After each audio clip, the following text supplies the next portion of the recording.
Over the weekend, we just saw Bitcoin drop from $117,000 region down towards $110,000, a sharp move that shook the entire market. And at the same time, Ethereum briefly touched a new all-time high before pulling back a little as well. Meanwhile, as well, the Ethereum Bitcoin pair just tagged a major target we've been eyeing closely also. So what comes next for the crypto market, you may ask? Well, be sure to grab yourself a cup of coffee, whether it's hot or iced today, folks, because I'm breaking it all down right now.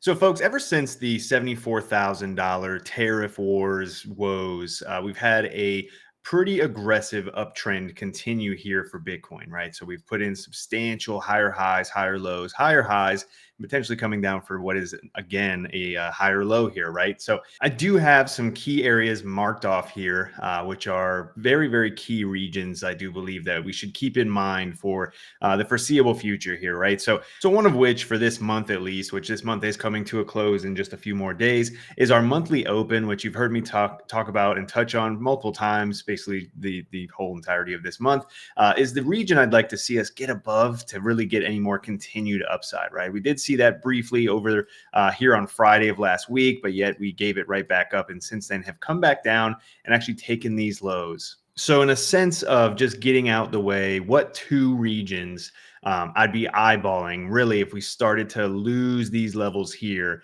and really start closing down below our current lows here, right? And that one of which is going to be this 107,000, which is our anchored VWAP coming off of the overall low here, which you could see how it was regarded as support on the last drop recently. And again, that comes in right at about $107,000, give or take.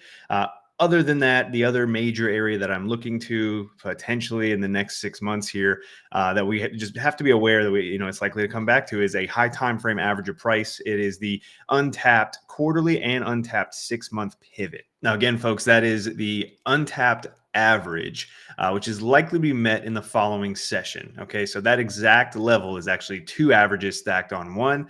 It is the previous quarter average, so the average of price from the previous 90-day quarter. But the bigger piece of it is it's the 6-month average. So it's from the first 6 months of this year, 2025. That was the average of price, which is sitting at about 97,852.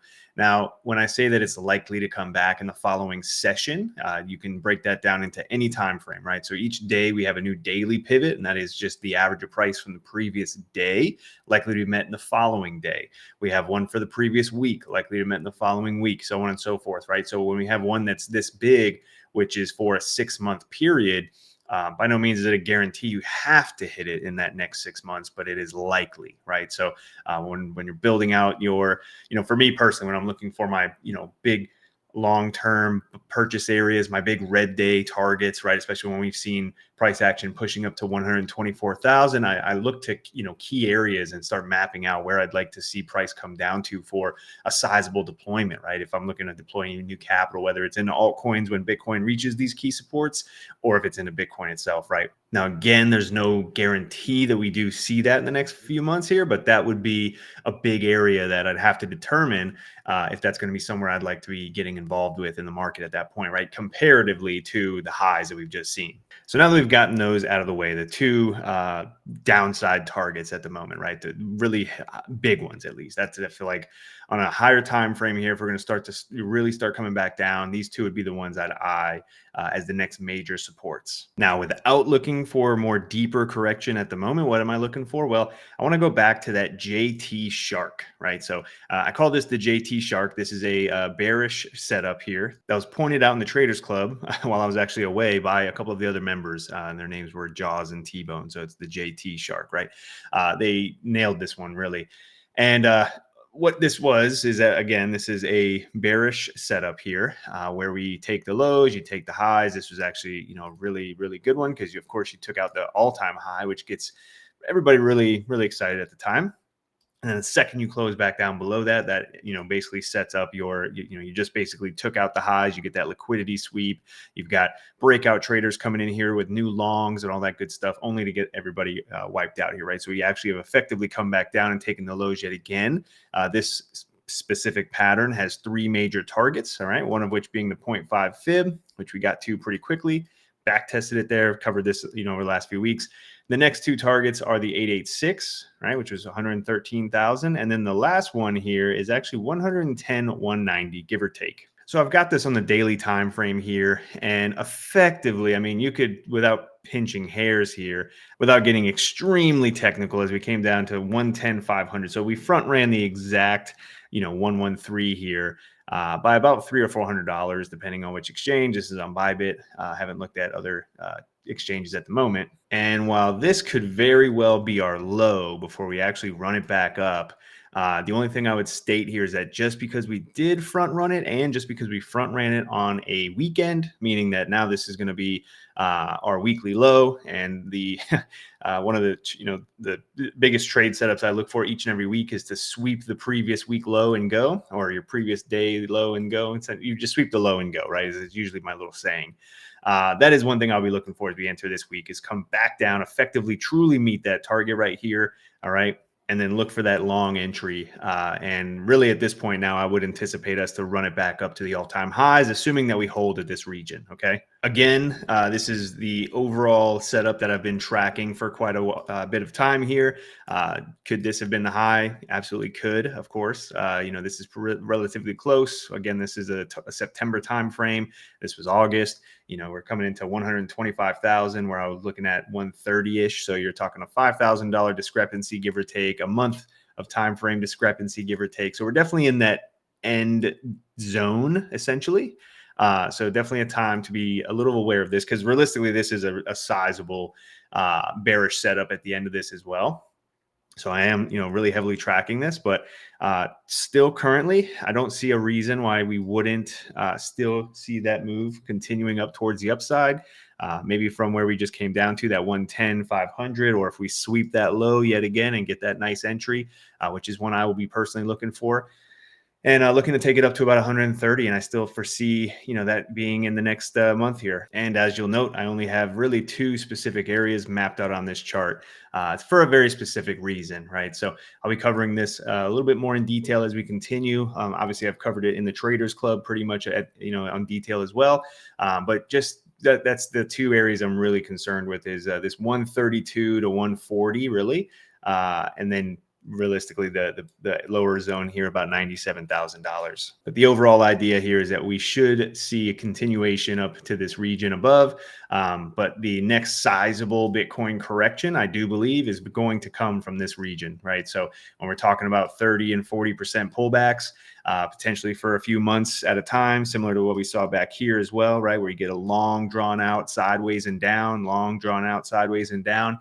I think we are on the cusp of that yet again, and I would be targeting it around this region and around this time to begin, right? So with that being said, I think we still have a few more weeks of upside, and that can be very good upside for the overall market, Bitcoin and the altcoins, and even the stock market as well. So again, folks, when I'm looking for the short-term moves, of course, there's going to be intraday and intra-week moves. But if I was looking for the key regions to consider deploying new capital into longer-term investments, I would be looking for that really big pullback out of Bitcoin. And whether that means I'm going to be getting involved with Bitcoin, or if when Bitcoin hits those key supports, I look across the board, because the altcoins are going to be at key supports at that point too.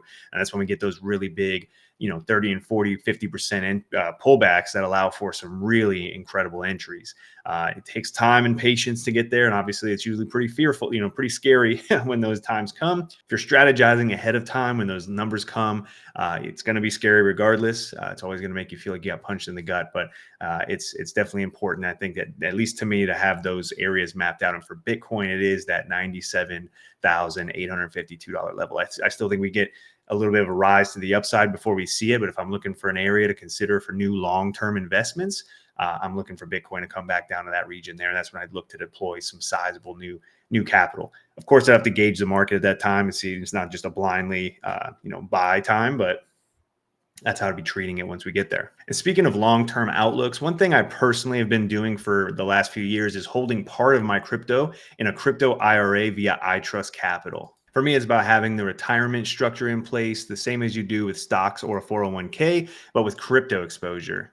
It's super easy to sign up. And what I like is you can actually roll over an existing 401k or an employer plan into it and manage everything inside of a self directed IRA. They've been around since 2018, so it's not a new pop up platform by any means. So if you're interested, choose the link that I'll leave down in the description below. It's going to bring you to this landing page with our DataDash branding on it. And if you use our link that takes you here and then choose to see promo code, iTrust is offering a $100 funding bonus when you use promo code DataDash8 at the sign up. Again, that's DataDash8 at sign up for $100. Again, this is something that I've personally used for the last few years and have found it to be a very, very useful product. And I'm very happy with the platform and the customer service that I've dealt with in the past. So again, if you're interested in signing up with iTrust, be sure to check out the links down in the description below and use our code DataDash8 for $100 in free funding. Wanted to point out the fear and greed index, as generally we take a peek at this. And again, it's really interesting because even though I know this is coming off of, actually this is 21 hours ago, which at the time of recording we just had that little flash crash down to 110K. So this hasn't even necessarily registered that quite yet. And even before that, we're looking at basically, neutral. I'm sure it's going to be almost into fear as we walk into next week. So with that being said, again, I'm looking for that potential sweep of the low on Bitcoin. I think that we have potential still to come in and put in that new high as we come into September before any type of sizable correction, at least at the moment. And of course, if that changes, I'll be sure to adapt as we go. But it is important to point out that as we're, as I still see a world where we're kind of heading higher here, and the market's relatively either not paying attention or fearful, right? So generally, that still gives us the upside potential here, because if we were trading at greed and extreme greed as we were coming into where we are now, maybe that changes things. Obviously, sentiment is a big plays a big role in the market, and yeah, a lot of times when we're sitting in neutral areas, even though the price is at all-time highs, it just showcases that many retail investors, at least, are not paying attention or scared. And a lot of times that opens up the door for a pretty sizable move. All right, Ethereum has put in a new all-time high very briefly. So far, we've just kind of swept it, which generally is not the most bullish thing you want to see, at least short term, right? That usually opens up the doors for a little bit of a pullback. Again, we see this time and time again because, like I said before, you have breakout traders coming in here. You have, just the euphoria is coming in here. And a lot of times it just kind of reverses quickly. You could zoom this down to like a 4 hour and it almost looks like it's ready to Bart Simpson, where you get this consolidation to the right and then you get the rest of Bart Simpson's head back down. Yet to be seen, of course, right? So it's just something that I think that most will probably be aware of to some degree.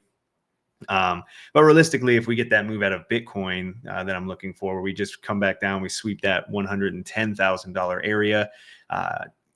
Maybe for ETH, we just kind of pull back, take these lows out, don't get a deep enough retracement that everybody would maybe be looking for. Again, you're looking at many traders, including myself. I would have taken a pretty decent short right here. I just wasn't around at that exact moment, just because that's a really easy short trade, right? This is where you come in, you short, your stop loss is above the high, and you let it run, right? If it pulls up from here, then you get stopped out for a small loss. Otherwise, if it does pull off the BART, you get a really nice move. So there are probably a lot of people that are just trying to short this or have already. But what I like to look for as well here is a little bit on the contrarian side, where maybe we get a little bit of a pullback here, potentially like to a 382. Right, so I look for that 382, which is a little bit more of a shallow Fibonacci retracement, which oddly enough, my arrow went straight to it. That's around that $4,600 mark. Okay, so maybe we see something along those lines. I'm sure many would be looking for that gold pocket, right? Because that's where you want to see the price come down to for a more ideal entry to get that next move up, that next leg up. We may get it, right? It's not to say we wouldn't, but I just wouldn't overlook that 4,600 right here. And that is about a 3-4% move to the downside. So that's in line with Bitcoin coming back down maybe to like 110. So I'd look in that region. Yeah, 46 to 45. I just kind of keep my eyes on that for potential slight pullback. Otherwise, I still don't see a reason why we wouldn't continue higher here. But of course, the easiest confirmation right now for any more upside is just to get above the all-time high, right? So just physically get above, start closing something. This is on the 4-hour time frame, and all we've done is swept it. So getting above here, start closing at least 4-hour candles would be ideal. And then otherwise, the next major target zone is right up here in this region. So assuming Bitcoin pushes up to my September target, which is that 130 region, right? This is where I see ETH at least making it to, and then we'll just kind of gauge everything at that point. And potentially, we have a really sizable move up towards that $7,000 mark, but not getting too ahead of myself quite yet, right? So that's how I'd be gauging this in the next few weeks here, right? And if you remember the last few stair steps here, we had that pull back right here to about, there was a weekly NPOC or a weekly pivot here, and then we had the untapped monthly pivot here also. Generally, we get to those pivots in a hurry, right? So we started August and ran it right down to it. We technically front ran it, by a few dollars there. So I've left it as untapped. That's why you have this asterisk around it. But that was where we came down to for the next leg up there. Here, this was just a simple 0.5 fib, right? There was a couple things all stacked up here, and that's why I had this box outlined. All right, so this is where you can see how the 0.5 Fibonacci, where it was just a 50% retracement, right? So you front ran the gold pocket here, before we ran it up to that next level. There was also a couple of untapped horizontals here, anchored VWAP, I think a couple NPOC. There was a bunch of things just stacked in this little region. That's why I really highlighted it, right? So we came down to the bottom of that box, got a nice bounce right off the 0.5.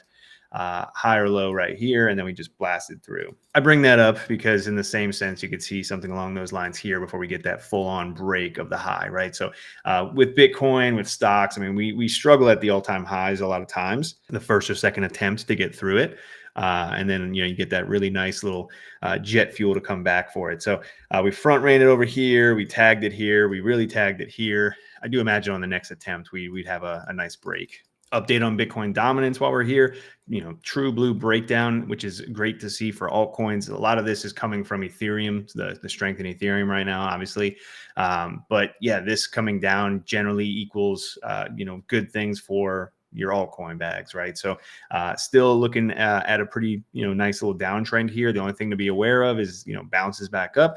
So short term, if we get a little bounce out of this before continuing lower, that's, usually not a good sign for the altcoin. So just be aware that we could see some short-term bounces in dominance as we come down. And I mentioned that the ETH BTC pair was hitting a critical target here.